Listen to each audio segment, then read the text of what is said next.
So let me share with you my experience with coaching and coaches. So in the course of my life, handling the various areas, issues, I'd come across a lot of mentors, okay, and they followed a particular process, and now I realize that they were coaches to me.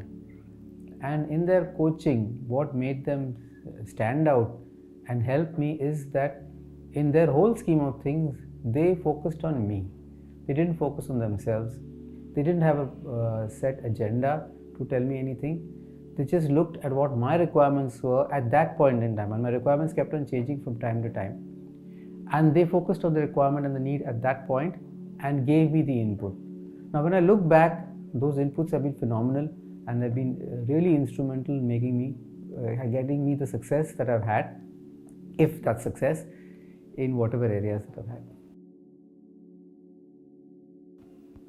As a coach, when I transitioned from a student to a coach, though I wonder sometimes whether you can ever transition, you always remain a student. That's the first learning. So when you're going to coach, also you are a student where you're studying the coachee, and that becomes your input.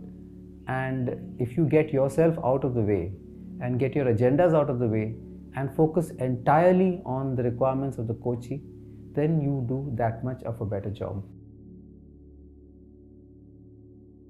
So that is also something that one of my teachers taught me.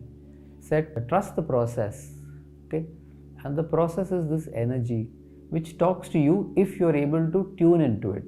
And for you to be able to tune into the energy, your ego has to get out of the way. The big I should get out of the way.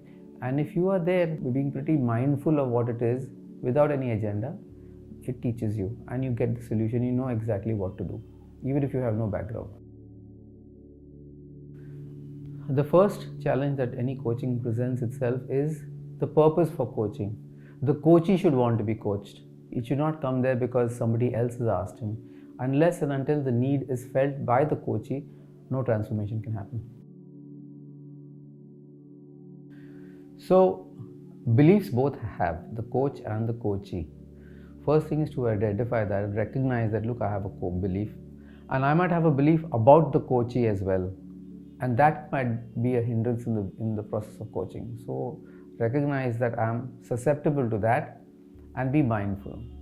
Then I can and cannot, somewhere I think Henry Ford said many years ago, whether you can or you can't, you're right. So it depends on what script you want to use. And I found that if it's possible to convince the coachee that, look, maybe we can try with the possibility of an altered script, and if he's willing to take it on, it's good. What happens is you take on this altered script when you're with the coach, and when you go back into your life, you go back to the old script. So then the coach has to hold the coachee's hand every time he falls down and help to get up. And after some time, he'll learn how to get up himself. See, business owners and CEOs have a big ego. They hang on to the ego because that's what brought them success. In the coaching process, you have to go beyond your ego, and that's a bit tough for them because that's what's given them success. So the biggest challenge that any coach faces, the bigger the title, the bigger the ego.